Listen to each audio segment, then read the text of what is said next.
Do'stlar, hammaga assalomu alaykum. Internetda shov-shuv bo'lib ketgan Rahmon aka bilan meni o'rtamda bo'layotgan gap-so'zlar. O'shanga men qisqacharoq tushuntirib berib o'tib ketaman. Ko'pchilik o'ylaydi, menga Rahmon aka mashina podarka qildi deb. Meni mashinam hech kim menga mashina podarka qilmagan. Mashina meni o'zim nomimga 3 yilga 8 million 800 mingdan kreditga chiqqan. Men endi shuni xalqimizga yetkazib qo'ymoqchiman. Mashina meni nomimga 3 yilga kreditga chiqqan. Mashinaning tan narxi 17.500, 3 yilga 8 million 800 mingdan chiqqan. Keyin Rahmon aka aytgan, Rahmon aka bilan kelishganimizda nima yordam qilay degan, aka bitta mashina qilib bering deganimga, bo'ldi, bosh to'lovini to'lab beraman degan. Bosh to'lovini to'lab beraman degan. Keyin yana 3 oy, 4 oy to'lab tursangiz, keyingi boyingizni yutsangiz, nasib bo'lsa chiqib kulish beraman, hamma to'lov o'zimga o'tadi degan. Men xursand bo'lganman, bo'ldi aka, gap bo'lishi mumkin emas deganman. Keyin shunday bo'ldi, boyimizga bir 15 kun qolganga saperligim tiram bo'lib qoldi. Menga zaminaga saperlik chiqmadi, bizlarda boyimiz atmen bo'lib ketdi. Keyin Rahmon aka aytdi, bizlar bunga kelishmovdik-ku, boyingiz bo'lish kerak edi dedi. Aka, menda ayb yo'q. Liga просто menga oddiy bola bermaydi. Men nastoyashi boyesman, piarchi emasman. Nastoyashi boyesman, menga nastoyashi chempionlikka da'vogar bo'lib kelgan boyeslarni beradi dedim.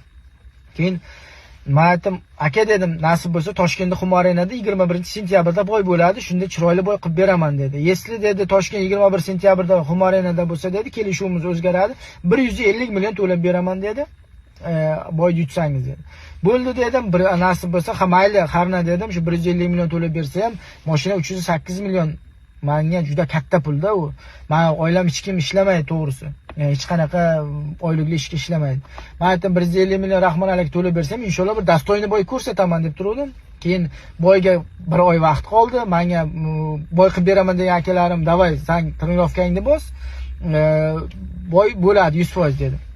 Men trenirovkani O'zbekistonda bosdim, oxiri 20 kun qolganga qarz-parz qildimda, meni zalim Peterda bo'lgani uchun men Peterga zalimga keldim. Keyin bir hafta qolyapti, saperning yo'q, men telefon qilyapman, men tayyorman, saperni beringlar, mening mashinam, kreditim kutib turibdi. Men daji Allohi, men boyga bezganlar chiqishga rozi bo'lganman. Agar yolg'on bo'lsa, men ko'pchilik biladi, o'sha organizatorlar, Oktagon ligalar, boy organizator qilayotgan odamlar biladi. Men boyga bezganlar chiqmoqchi edim, radi kreditni yopish uchun. Men to'g'risi.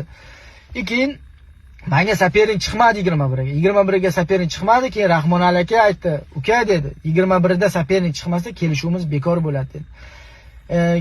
Men aytdim, "Ha, inshaalloh chiqib qolar" dedim. O'shanda bir hafta qoluvdi boyga. Keyin saperning chiqmadi, bizni kelishuvimiz, qarochi, Rahmon aka bo'ldi dedi. Endi o'zing anaqa qilaver, meni ham xarajatlarim ko'p dedi. Keyin qarochi hamma kredit o'zim nomimga qolib ketdi.